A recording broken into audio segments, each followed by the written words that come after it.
कागलमध्ये छत्रपती शिवाजी महाराजांच्या जयंतीनिमित्त विविध कार्यक्रम आयोजित करण्यात आले होते। छत्रपती संभाजी महाराजांच्या पुतळ्यापासून ते मुख्य बाजारपेठेतील छत्रपती शिवाजी महाराजांच्या पुतळ्यापर्यंत सवाद्य मिरवणूक काढण्यात आली। यावेळी छत्रपती शिवाजी महाराज की जय या जयघोषानं कागल शहर दुमदुमलं।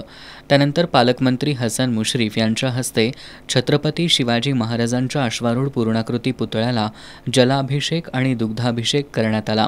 याप्रसंगी बोलताना नामदार हसन मुश्रीफ यांनी शिवछत्रपतींचा विचार आणि शिकवण सर्वकालीन आणि प्रेरणादायी असून त्याचं जतन करूया असं आवाहन केलं। यावेळी केडीसीसी बँकेचे संचालक भैया माने, माजी नगराध्यक्ष प्रकाश गाडेकर, विजय काळे, प्रवीण काळबर, संजय चितारी यांनीही मनोगत व्यक्त केली। यावेळी प्रांताधिकारी सुशांत बनसोडे, गटविकास अधिकारी सुशील संसारे, तहसीलदार अमर वाकडे, पोलीस निरीक्षक गजेंद्र लोहार, गोकुळचे संचालक युवराज पाटील, चंद्रकांत गवळी, नवीद मुश्रीफ, रंगराव पाटील, शशिकांत खोत, मनोज फराकटे, विकास पाटील यांच्यासह कार्यकर्ते उपस्थित होते। शाहू ग्रुप आणि शिवजयंती लोकोत्सव समितीच्या वतीनं युगपुरुष छत्रपती शिवाजी महाराज यांची जयंती विविध उपक्रमांनी साजरी करण्यात आली। कागल बसस्थानक परिसरातील छत्रपती शिवाजी महाराज यांच्या अश्वारूढ पूर्णाकृती पुतळ्याला शाहू ग्रुपचे अध्यक्ष समरजित सिंह घाटगे आणि युवराज आर्यवीर घाटगे यांनी पुष्पहार अर्पण करून अभिवादन केलं।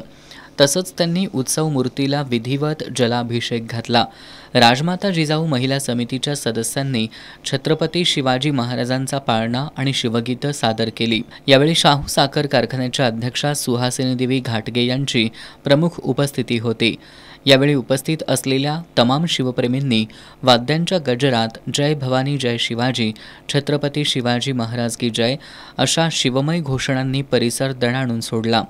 शिवजयंती लोकोत्सव समितीचे अध्यक्ष धैर्यशील इंगळे, रमेश माळी, बाबगोंडा पाटील, राजेंद्र जाधव, विवेक कुलकर्णी, शाहूचे संचालक यशवंत माने, सतीश पाटील, सुनील मगदुम, सचिन मगदुम, शिवाजीराव पाटील, संजय नरके, राजे बँकेचे उपाध्यक्ष नंदकुमार माळकर, संचालक प्रकाश पाटील यांच्यासह शाहू ग्रुपमधील विविध संस्थांचे पदाधिकारी, कार्यकर्ते आणि शिवप्रेमींची यावेळी उपस्थिती होती।